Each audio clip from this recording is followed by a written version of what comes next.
Bonjour à tous. Vous écoutez actuellement les prédications de l'Arche de l'Éternel à Anvers, Église de Dieu en Belgique. Nous espérons que cette parole vous bénira. Que Dieu vous bénisse.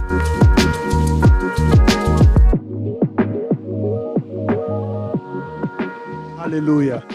Malgré les circonstances, malgré les choses, tout ce qui peut nous arriver, nous devons louer Dieu. Amen. Ce matin, j'aimerais bien qu'on puisse ouvrir nos Bibles. Nous allons nous mettre debout et lire Actes chapitre 13, versets 21-22. Actes des apôtres, chapitre 13, 21-22. Nous allons lire au nom de Jésus. Ils demandèrent alors un roi, et Dieu leur donna pendant 40 ans Saul de Kis, de la tribu de Benjamin. Puis, l'ayant rejeté, il leur suscita pour roi David, auquel il a rendu ce témoignage. J'ai trouvé David, fils d'Isaïe, homme selon mon cœur, qui accomplira toutes mes volontés. Amen. Alléluia. Homme selon le cœur de Dieu, qui accomplira toutes mes volontés. Vous savez, Jésus, il dit, dans Jean 4, 34, il dit ceci. Ma nourriture est de faire la volonté de celui qui m'a envoyé et d'accomplir son œuvre. Vous voyez, la nourriture de Jésus, c'était faire la volonté de celui qui l'a envoyé. Quelle est ta nourriture, toi? Vous voyez, quand je lisais ce texte, il y a David, qui était un homme comme toi et moi, qui a été élevé. Moi, je dis que le monde a fait des prix. Il y en a qui sont des prix de ceci, et même les prix Nobel. Mais il n'y a aucun prix qui dépasse le prix de David. Être couronné par Dieu lui-même comme étant l'homme selon le cœur de Dieu. Alléluia. Vous voyez un peu le niveau d'élévation qu'a eu David. Le niveau d'élévation. Tout simplement parce que la Bible dit ici, dans ce texte, il accomplira toutes mes volontés. Alléluia. En fait, ici, c'est Paul. Paul était en train de s'adresser dans une synagogue et il était en train de parler sur le développement du royaume d'Israël. Je pense ici, il était en train de raconter, il parlait certainement au sujet du roi Saoul. Le roi Saoul qui était le premier roi d'Israël. Parce qu'avant, Israël n'avait pas de roi. Avant Saoul, il y avait une période de juges. Et à ce moment-là, c'était le juge Samuel qui, du moins, on pouvait l'appeler, c'était lui qui dirigeait. Alors, le peuple d'Israël voulait avoir un roi comme tous les autres peuples. Ils ont demandé, non, nous aussi, on veut avoir un roi. Et Dieu a dit, OK, ça va. Et il envoya Samuel pour aller oindre Saoul. C'était ça l'histoire qu'il était en train de raconter dans la synagogue. Alors, il a oint Saoul, mais après 40 ans, Saoul commençait à être désobéissant envers Dieu. Vous voyez le concept de la désobéissance. Si on lit, on revient au 1 Samuel 13, 14. Il dit ceci, l'Éternel s'est choisi un homme selon son cœur et l'Éternel l'a destiné à être le chef de son peuple. Il avait déjà rejeté Saoul. Tout simplement parce que Saoul est devenu désobéissant. Amen. Ça, c'est une question vers toi et moi. Est-ce que vraiment nous sommes restés obéissants envers la volonté de Dieu. Vous voyez, Saoul, qui était un simple citoyen, par la grâce, il a été élevé roi d'Israël. Ce n'est pas ni par son père, ni... Non, il a tout simplement été choisi par lui, le peuple. Évidemment parce qu'il était beau, c'est ce qu'il a dit, nous dit. Il était fort. C'était un beau gars. Alors l'homme, il regarde, il se dit, parmi tous ces gens, ça va être Saoul. Il a été choisi comme ça. Mais, à bout d'un temps, il commence à désobéir son Dieu et obéir aux hommes. Et ça, Dieu n'aime pas. Vous voyez, essayons de voir, nous tous ici, il y en a qui sont venus, avec nous tous, on est venus de quelque part. Quelque part où parfois il n'y avait ni eau ni électricité. Quelque part où il n'y avait même pas d'assurance maladie. Où on pouvait mourir juste par manque de paracétamol. Nous tous ici. Mais nous arrivons quelque part, je ne dis pas que nous sommes au paradis, non, loin de là. Mais nous arrivons où le Seigneur t'accorde tous ses bienfaits. À un certain moment, nous devons prendre ça comme une bénédiction. Mais comment est-ce que on se comporte par rapport à ça? Est-ce que nous sommes restés obéissants à Dieu?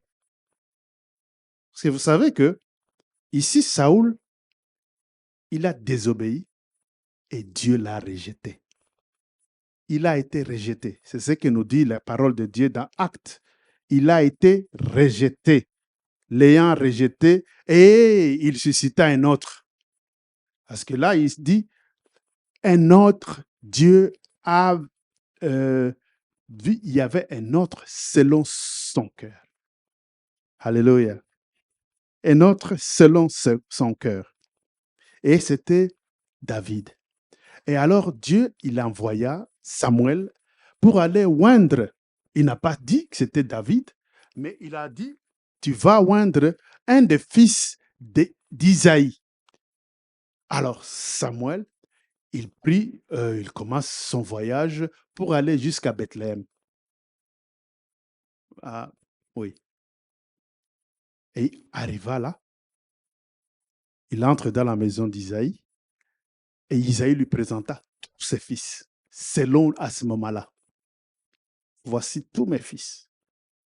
Et au premier regard, c'était, là nous allons lire maintenant 1 Samuel, le premier livre de Samuel, chapitre 16, verset, voilà, on commence par le verset 6. Lorsqu'ils entrèrent, il s'est dit, envoya Eliab. Il a vu Eliab. Il regarde et il dit, oh là là, ça doit être celui-là. Encore une fois, il commet la même erreur comme la fois passée.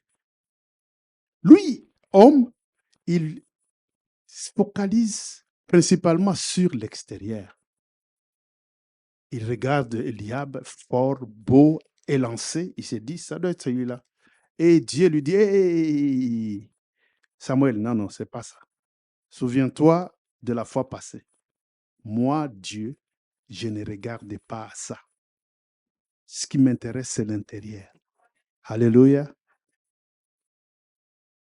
Mon frère, ma soeur, Dieu ne regarde pas à l'extérieur. Dis-moi, ce qui importe plus, c'est l'intérieur. Alléluia. Et nous, les autres, peut-être que si on était, on pouvait choisir, peut-être que nous, on ne serait même pas choisis. Parce que nous avons tous quelque chose qui ne va pas. Il y a des gens qui sont excellents. Hein? Vous savez, il y a des gens, tu les vois comme ça, ils remplissent toutes les conditions. Du moins, visiblement, il peut remplir toutes les conditions, mais Dieu les rejette. Parce que ce n'est pas ce qui importe à Dieu. Ce qui importe à Dieu, c'est l'homme intérieur, ton cœur. Vous savez, le thème de cette année, c'est, qui peut me dire, un cœur pur. Ici, nous parlons du cœur. Le cœur. Alors, il dit, c'est pas, il a rejeté. Ils sont passés au 7e, tous rejetés. Et Samuel dit, Samuel dit, il se dit, mais Dieu m'a envoyé ici. Il m'a envoyé dans cette maison parce qu'il y avait un fils que je devrais oindre. Mais on me présente tous les fils et il n'est pas là. Moi, je me mets à la place de Samuel à ce moment-là. Peut-être que je me dis, mais Dieu ne ment pas. Qu'est-ce qui se passe? Vous savez, il arrive des moments où dans nos vies, hein, Dieu te dit de faire quelque chose. Mais arrivé à un certain moment, tu commences, tu es dans un vide, tu commences à chercher à aider Dieu. Tu commences à te dire, non, mais peut-être que je me suis trompé. Hein. Bon, revenons encore au premier. Tu vois, il pouvait dire, non, non, non, allons encore au premier. Peut-être que j'ai sauté une étape. Mais Samuel, il s'est dit, non, Dieu ne ment pas. Alors il revient, il s'est dit, non, non, ça doit être ce papa, Isaïe, je dois le questionner encore. Parce que ce n'est pas normal. Vous voyez? Il arrive des moments où nous, hommes, au lieu de faire la volonté de Dieu telle que nous demande, arriver à un certain niveau, à un certain vide, au lieu d'appliquer la foi, nous appliquons la peur.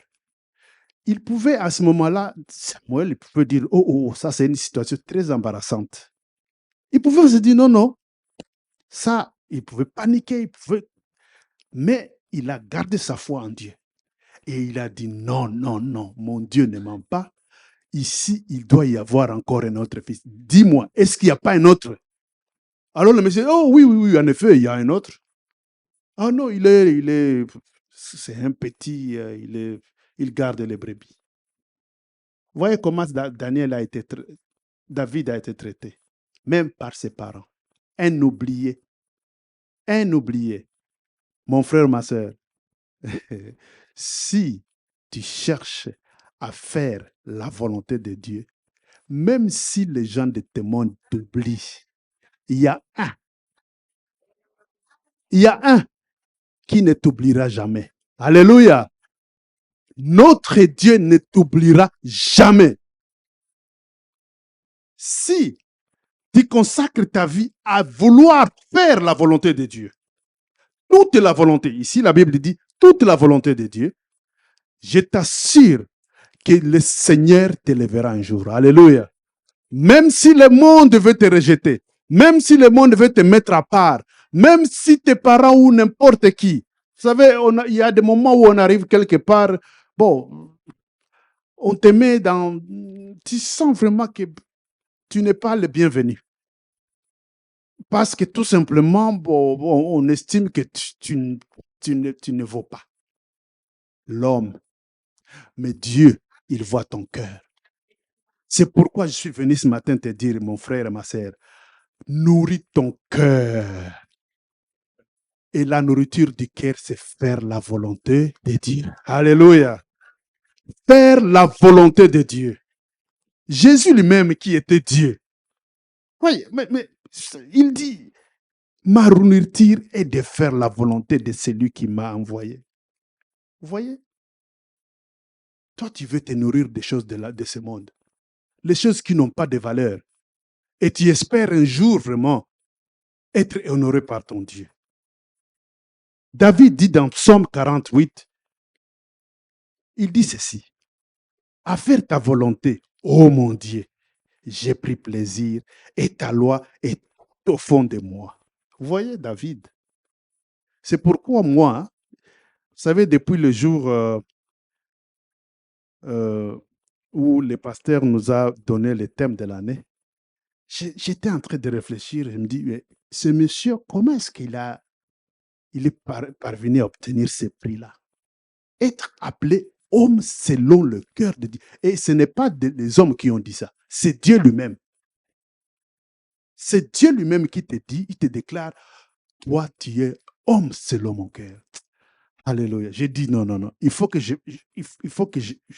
revoie un peu la vie de David.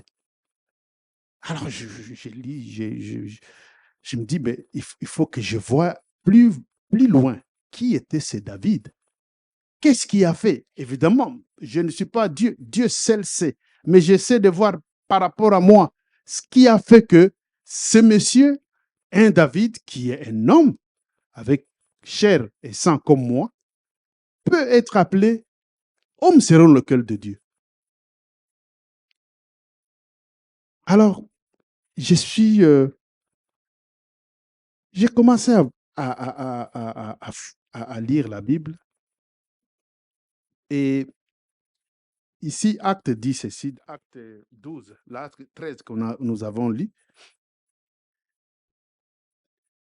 il a trouvé David, fils d'Isaïe, homme selon mon cœur, qui accomplira toutes mes volontés. Et c'est là que j'ai tiré notre thème aujourd'hui. Notre thème aujourd'hui, c'est le cœur qui désire à servir Dieu. Amen. Amen. Un cœur qui désire Dieu. Un cœur qui désire ou qui s'engage pour Dieu. Un cœur qui désire Dieu. Un cœur qui veut faire la volonté de Dieu. Ça, c'est notre thème d'aujourd'hui. Je voulais savoir comment est-ce que je peux atteindre ce niveau aussi. Comment est-ce que je peux éduquer ou développer un cœur pareil. Alors, j'ai essayé de voir la vie de David. J'ai essayé de lire, de voir un peu comment il s'est comporté. D'abord, quand il était petit, son parcours, quand il était berger, le fait d'abord d'être rejeté par sa famille, son attitude par rapport à ça, l'égard qu'il a eu par rapport à nous, tout simplement être les rejets. Vous voyez, à un certain moment, nous autres, quand on te rejette comme ça, tu peux développer des attitudes de vengeance ou des choses un peu à l'intérieur qui, aujourd'hui, bon, malheureusement, dans une société comme là où nous vivons, il y a la dépression, vous voyez, des stress, des gens qui, par rapport à une situation, ça peut leur créer des attitudes qui pourraient être néfastes même à leur propre vie. Mais David, il a eu un autre regard par rapport à cette situation. Même là où il était envoyé, parce qu'on l'a envoyé pour paître les brebis, peut-être parce que bon, c'était le moins beau, ou je ne sais pas moi, mais il profitait de ce moment-là pour louer le Seigneur. Il s'est dit, vous n'avez pas, vous ne voulez pas, cet égard-là, lui, il voulait l'orienter autrement. Il voulait orienter pas à ces soucis-là, à se soucier à ce que mes parents m'ont fait, ou alors moi, je suis un peu délaissé. Mais il profitait de ce moment-là pour prendre son instrument et louer le Seigneur. Alléluia. Vous voyez, c'est pourquoi j'ai dit aujourd'hui qu'il y a un aspect qui marque la vie de David, un aspect que nous devons, nous, comme peuple d'Arche, imiter, c'est la louange. Quand le pasteur s'est mis ici pour dire on va chanter, on va louer, j'ai dit Alléluia. Et en plus, nous avons lu le psaume de David. C'était son chant. Alléluia. Ça, c'est le David. Ça, c'est l'homme selon le cœur de Dieu. L'homme qui loue le matin, l'homme qui loue le midi, l'homme qui il loue le soir. Malgré tout ce que peut arriver, toutes les circonstances, il loue le Seigneur. Alléluia. Mes frères, mes sœurs, ne laissons pas les circonstances diriger notre attitude envers Dieu. Dieu nous dit de les louer. Et quand il dit louer, louons-les tout simplement. Amen. Louons-les tout simplement. J'ai remarqué un autre élément, un autre aspect chez David, c'est l'humilité. En tout cas, David était humble. Il dit ceci, il y a, la parole de dit ceci dans Jacques 4, 6. Dieu résiste aux orgueilleux, mais il donne grâce aux humbles. Vous savez, lorsque nous nous humilions devant Dieu, il nous donne la grâce et le pouvoir de vivre une vie qui l'honore. Ça, c'est Dieu. L'humilité. L'homme est par nature orgueilleux. L'homme est par nature orgueilleux. Mais la seule façon d'éliminer l'orgueil en l'homme, c'est d'y mettre l'humilité. Donc, plus tu ajoutes l'humilité, l'orgueil diminue. Tu vois un peu? Tu mets l'humilité, l'orgueil disparaît. Plus tu augmentes l'humilité et l'orgueil disparaît. Si tu n'es pas humble, donc tu es orgueilleux. Et la seule façon d'effacer l'orgueil dans toi. Or, l'orgueil, il n'y a pas plus que l'orgueil dans la vie de l'homme. Soyons humbles. Soyons humbles. Psaume 131 de David. Seigneur, mon cœur n'est pas hautain, ni mes yeux élevés.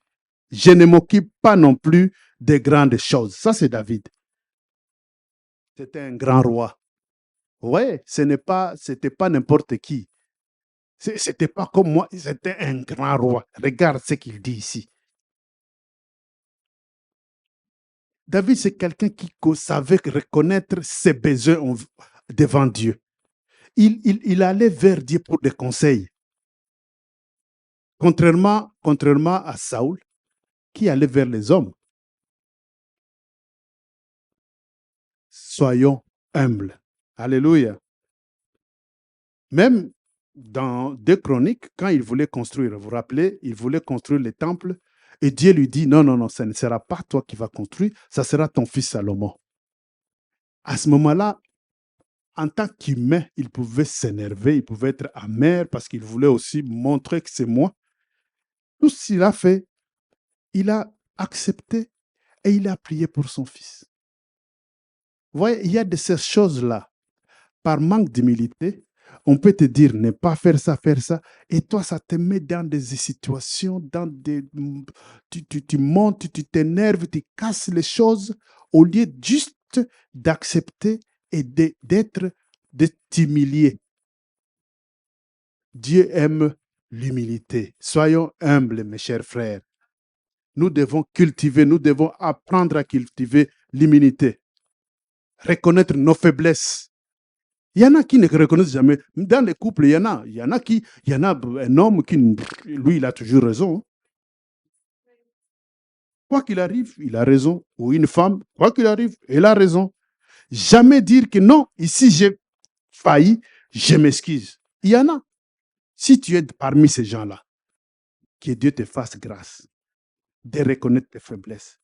Parce que nous voulons avoir un cœur pur, n'est-ce pas? Cette année, c'est pour que nous puissions avoir un cœur pur pour honorer notre Dieu. Amen. Alléluia. David savait faire confiance en Dieu. Ce sont des choses. Proverbe 3:5. Confie-toi au Seigneur de tout ton cœur et ne t'appuie pas à ta propre intelligence. C'est-à-dire que David, c'est quelqu'un qui abandonnait ses désirs, ses projets, pour chercher seulement la direction de Dieu. Tu vois, là, on venait de citer l'exemple du temple, où c'était son projet. Il voulait vraiment réaliser ça. Mais parce que Dieu lui dit, non, non, non, non, c'est pas toi, il a dit, OK, je tourne et je fais autre chose, sans se plaindre. Et nous autres, il nous arrive des moments où ça nous met dans des états, ça nous stresse même. Que Dieu nous pardonne vraiment. Hein? Parce qu'en effet, faire confiance en Dieu, comme David, c'est quelque chose qui nous donne la paix. À un certain moment, tu as la paix, tu as la joie. Ne pas faire confiance en Dieu, c'est amener la peur, c'est amener le stress. Or, nous avons la chance, vraiment, mes chers frères, nous avons eu la grâce d'être appelés fils de Dieu. Nous avons été rachetés par son sang. Dieu nous a tant aimés. Il nous demande tout seulement, faites-moi confiance. Il t'envoie quelque part, fais-lui confiance. Même si tu ne vois pas ce qu'il t'a promis, sais que ce qu'il a promis est là. Dis-lui, c'est là, parce qu'il ne ment jamais. Amen. Amen. J'étais en train de voir un peu la vie de David. Vous savez, David, c'est quelqu'un qui a gaffé aussi. Hein? D'ailleurs, si on compare David et Saoul, peut-être que David a gaffé plus que Saoul. David, c'est quelqu'un qui a fait l'adultère, on le sait, un meurtrier, un menteur. Il a tout fait. Tout ce qu'on n'aimerait pas bien faire, mais il a fait. Mais malgré cela, Dieu l'a appelé l'homme selon mon cœur. Tout simplement parce que c'est quelqu'un qui savait ce que c'est la vraie repentance. Il n'était pas du genre d'une repentance cosmétique. Quelqu'un qui dit I'm sorry. Tu vois un peu les sorry là. Ou je regrette. Vous voyez les gens qui disent je regrette, mais ça ne veut rien dire. Mais par contre, David savait se repentir. C'est quelqu'un qui, vous voyez même, il a écrit, hein, Psaume 51, après avoir péché avec Bathsheba. Hein, il écrit Psaume 51. Moi, je nous recommande ce psaume. Je nous recommande vraiment ce psaume. Que chacun d'entre nous puisse lire ce psaume 51. D'ailleurs, je vais aller là-bas. Qu'on puisse prendre quelques versets. Psaume 51. Il dit ceci. Voilà. Ô Dieu, aie pitié de moi dans ta bonté. Selon ta grande miséricorde, efface mes transgressions. Vous voyez, si vous lisez ça, d'abord, c'est un psaume. Hein? C'est vraiment très beau. À un certain moment, tu te dis, mais l'écriture, c'est bien fait, bien fignolé. C'est très beau, mais aussi très profond. Parce qu'il était sincère vraiment à l'intérieur de lui-même.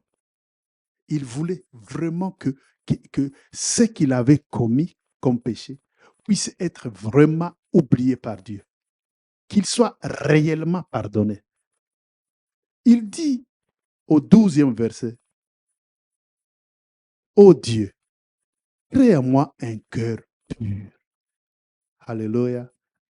Crée en moi un cœur pur. C'est encore le cœur ici. Vous voyez, tout c'est le cœur. Hein? Le cœur. Le cœur pur. Et renouvelle en moi un esprit bien disposé.